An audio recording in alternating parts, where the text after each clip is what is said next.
Unfortunately, I wasn't able to finish reviewing all of the cards before the expansion went live, and the reason for that was the night, or I guess the morning before the expansion, I stayed up until 5 a.m. and recorded the rest of my card review, and then I got like 3 hours of sleep, woke up the next morning, got ready to edit, and all of the audio was unusable. But since I already reviewed 5 classes, I feel like I kind of have to finish things out. But I'm going to go through these quite a bit quicker than I did with Druid through Priest, I think.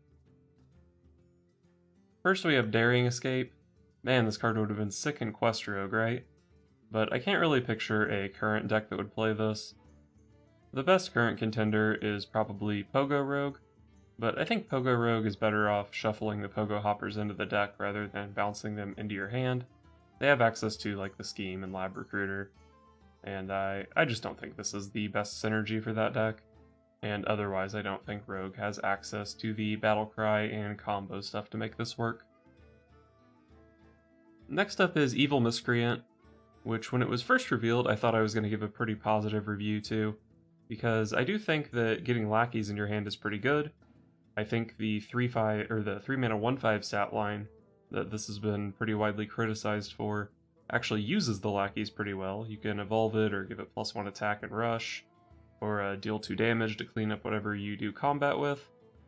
But when I started building rogue decks, I wanted to put the Burgle package in all my decks, and on top of that there's like Pinch Clan Thug and SI7 Agent, and I could just never really find the room to play this card in any of my rogue decks, even though I do think it's a pretty high power level card.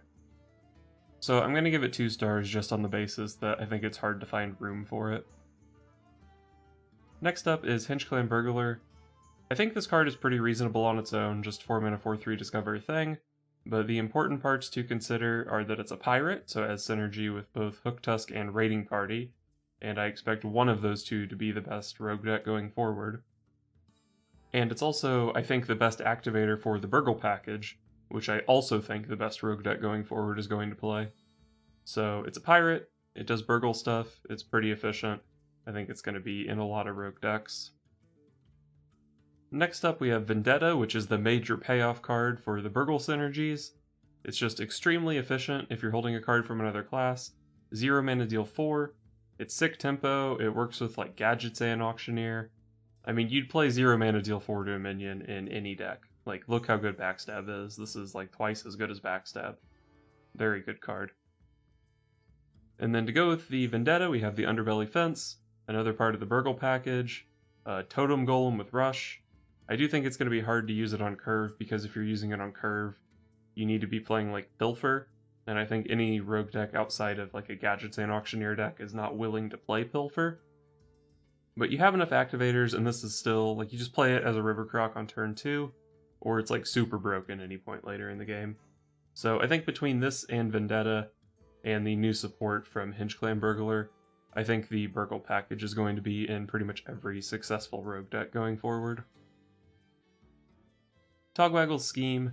So in the past we've seen Gang Up and Lab Recruiter, cards that generally aren't very good, but tend to find their position in the game.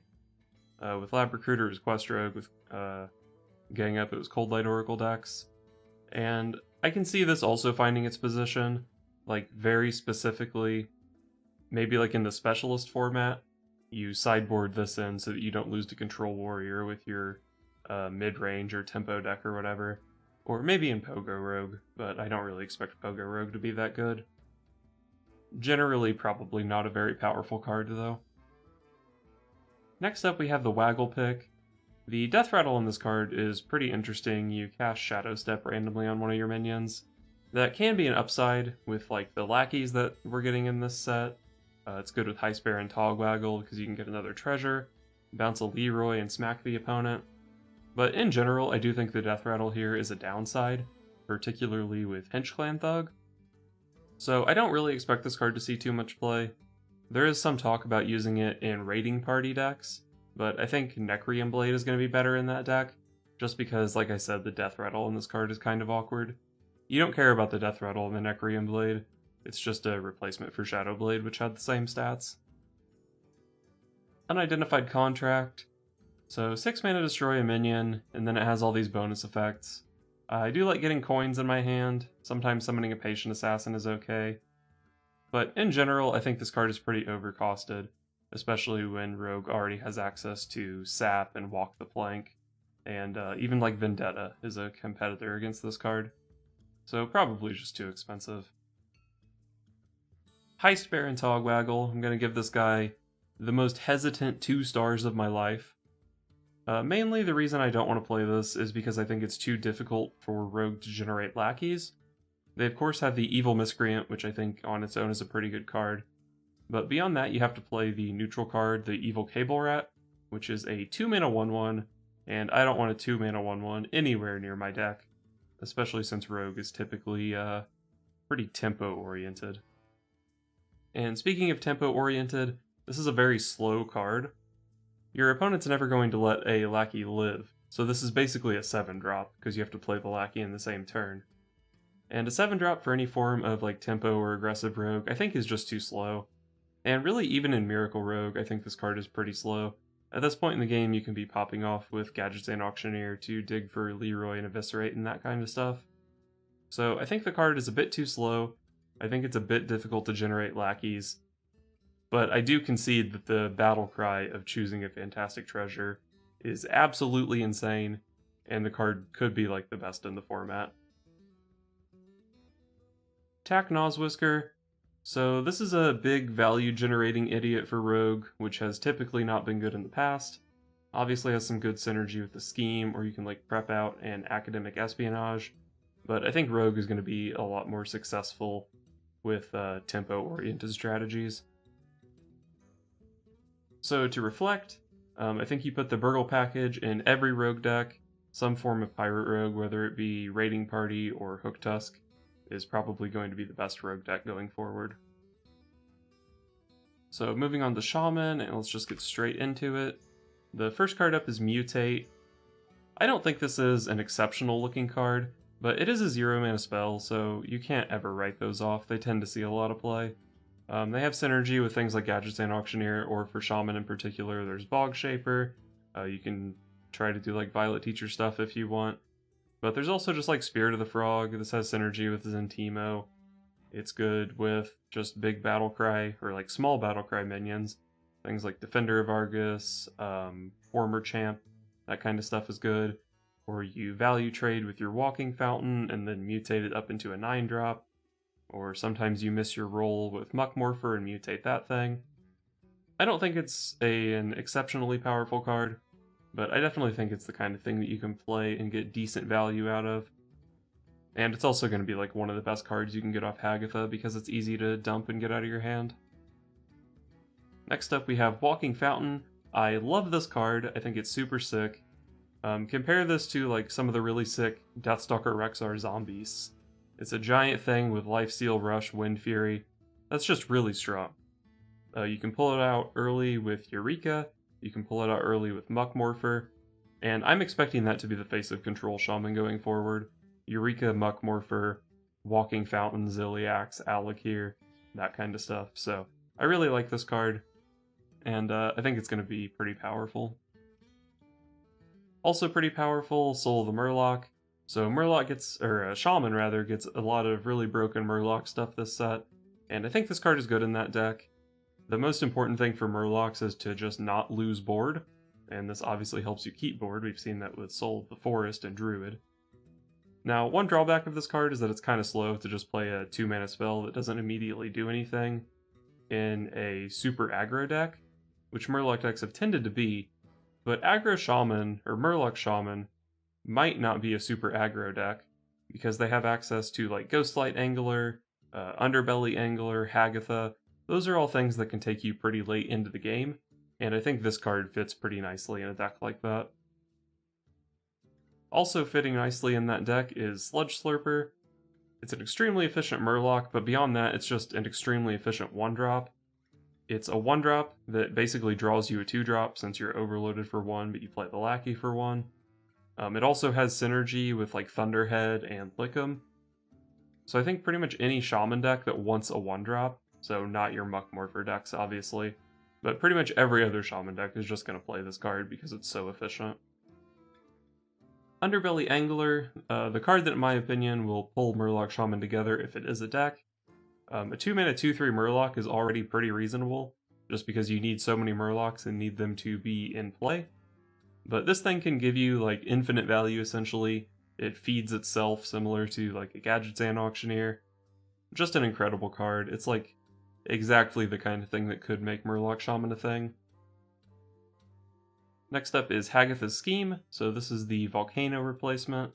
It has some pros and cons over Volcano. I think generally it's probably weaker.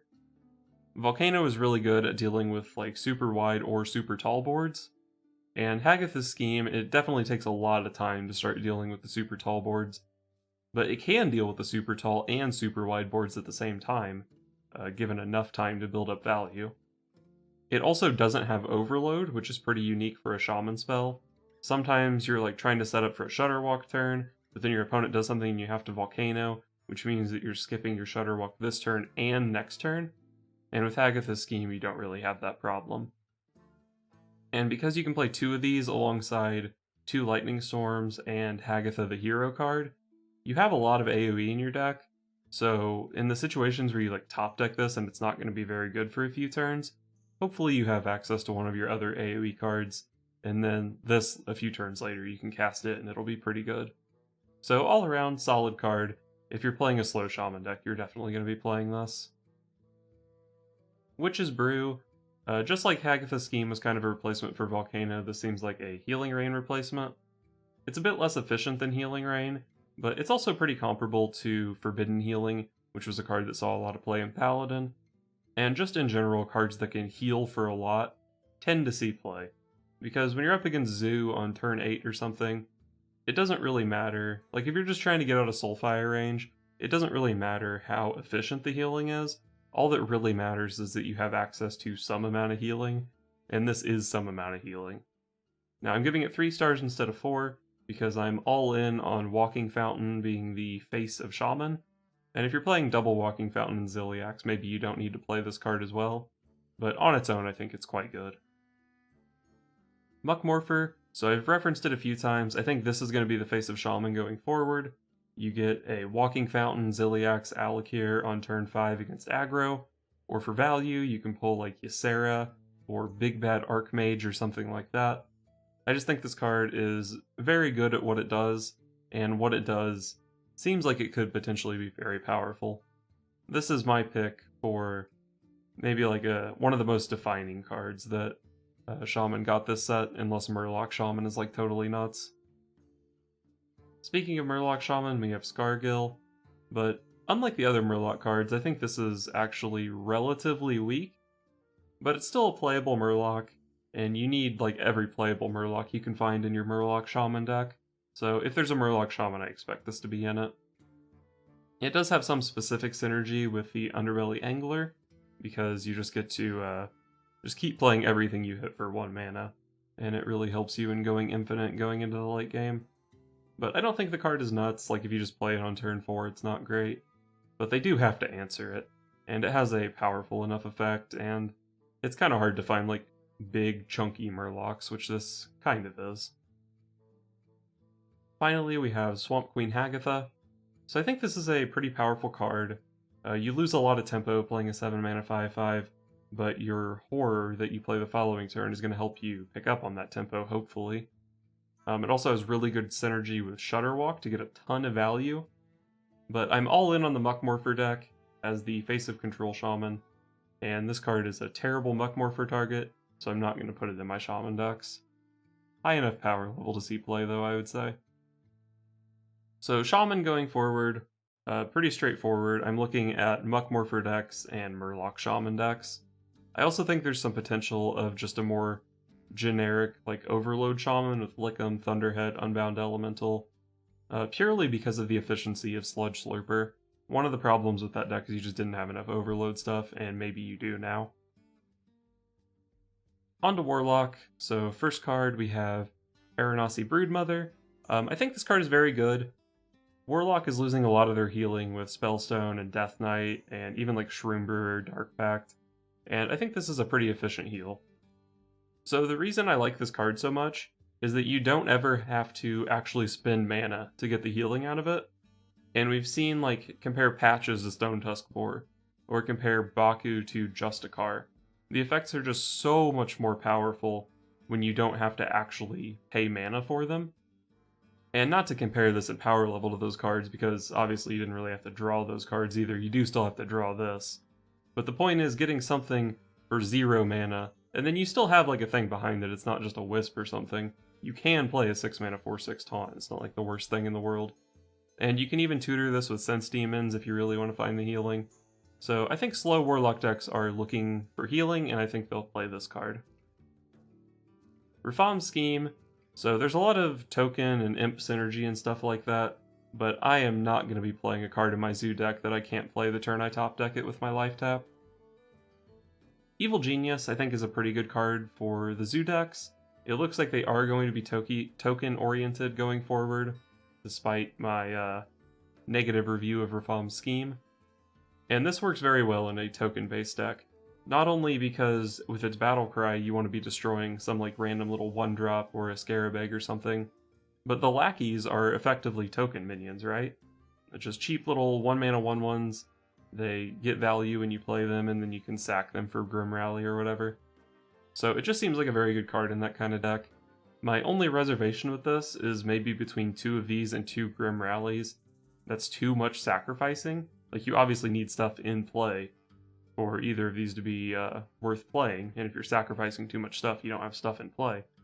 But I think the deck can afford to support both, and I think this is a good card in that deck. Inferno, so I don't think this card is very good. The AoE effect seems like it's going to be super irrelevant, especially with Odd Paladin rotating. I mean, maybe if every game is like Token Zoo versus Token Zoo, you could play this.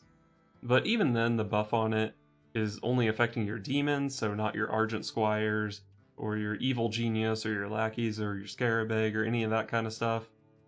Maybe if it buffed all your minions, I'd be more interested in it.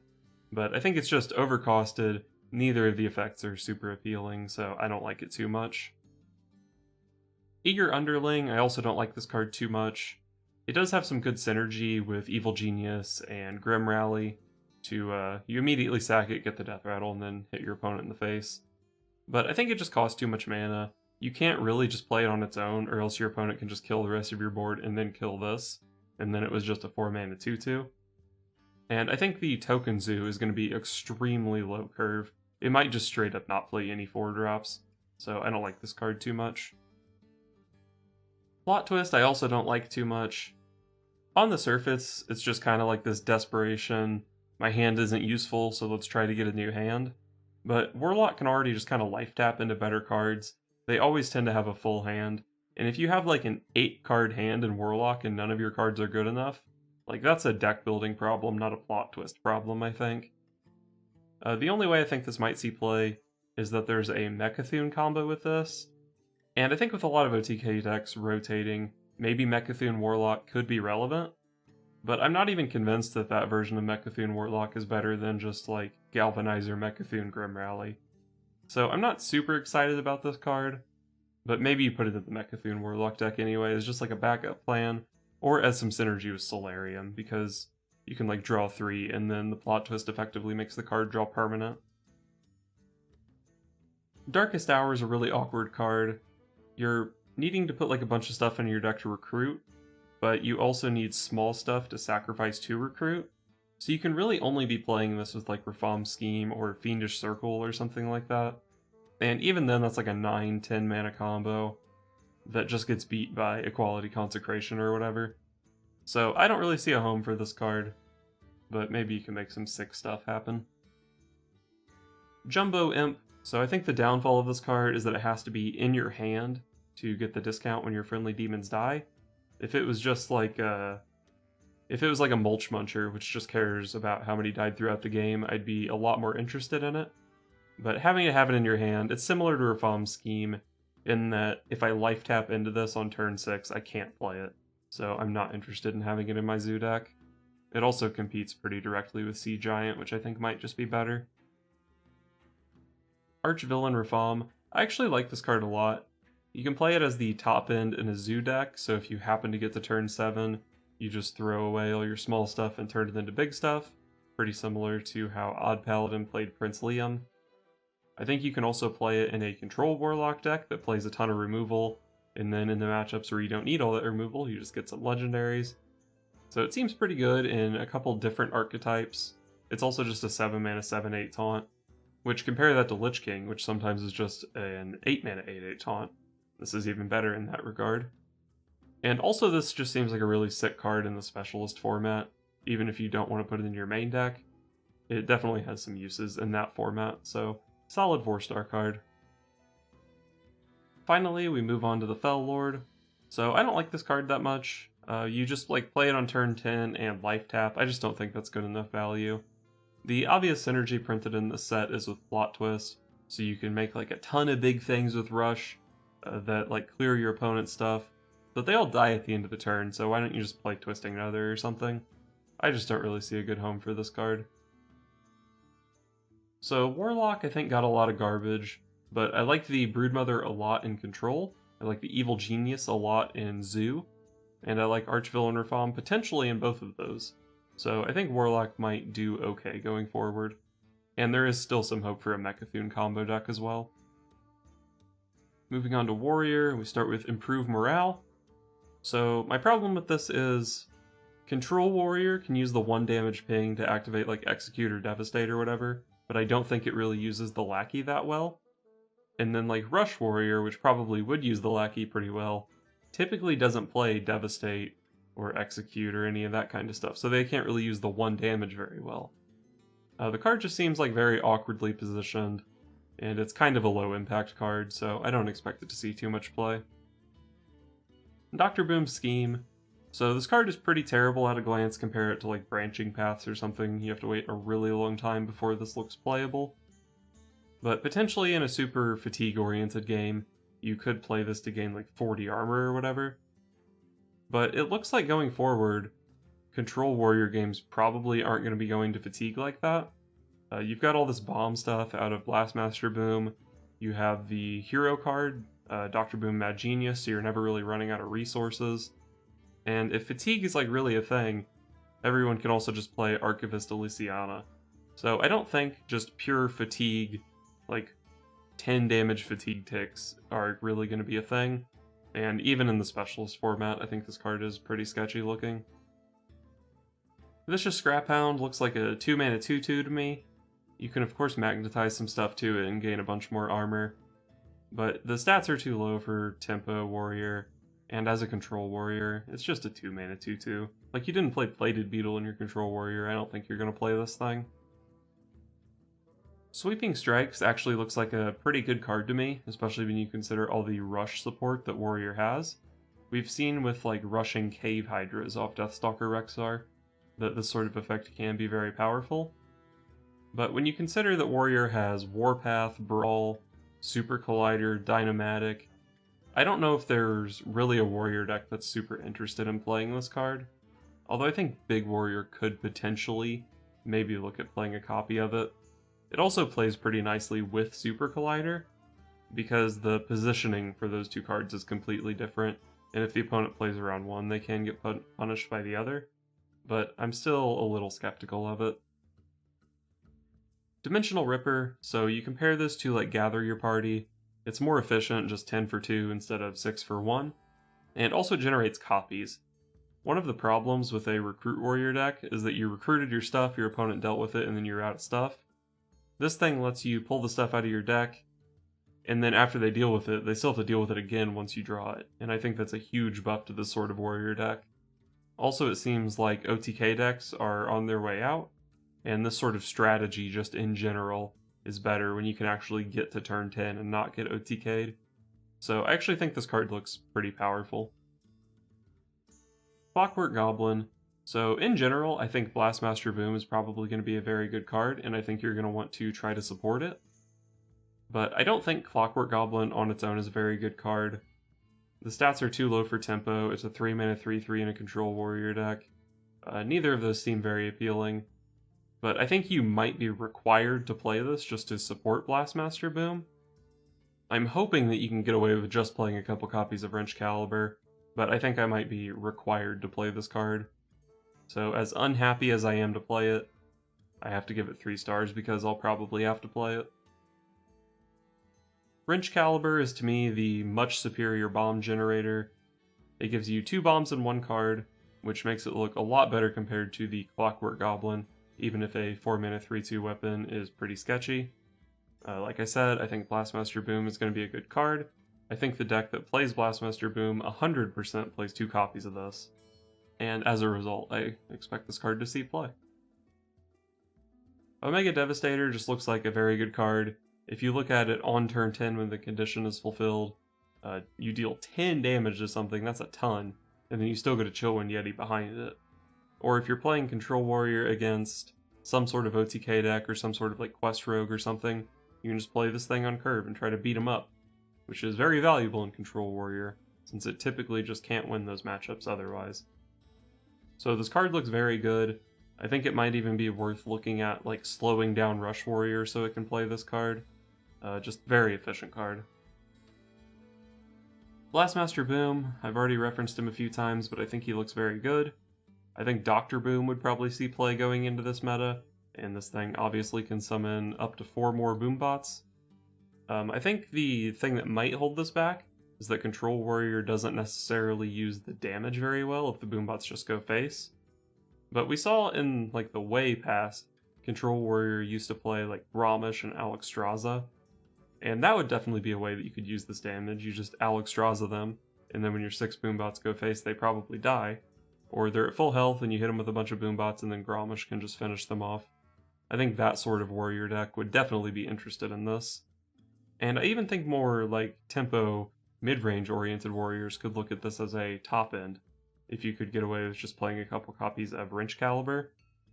And I didn't mention it with Wrench Caliber, probably should have, but it makes some sense in those decks because you can like upgrade or Captain Greenskin and start getting more bombs out of them.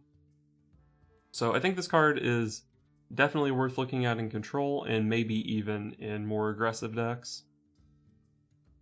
Finally, the Boom Reaver, another card to go in the Dimensional Ripper deck, which I already showed some support for. I just think it's very efficient. If you've played Dr. Boom Mad Genius, this thing has Rush. It also gives Rush to whatever you pull, although I think a lot of the stuff you're playing probably already has Rush or Charge anyway, or if not, it's like a Witchwood Grizzly, which only has like 3 attack. So I don't know if the Give It Rush part of this card is super relevant, but I think you still play it. I think it's still efficient. I like the card. So going forward, I'm expecting some form of Control Warrior, probably playing Dr. Boom, probably playing Omega Devastator. I'm hoping I don't have to play Clockwork Goblin, but I might have to. And I also expect there to be a big warrior deck with Dimensional Ripper and the Boom Reaver. And maybe a Rush Warrior that just plays none of these 10 cards. Well, it'd play Omega Devastator probably.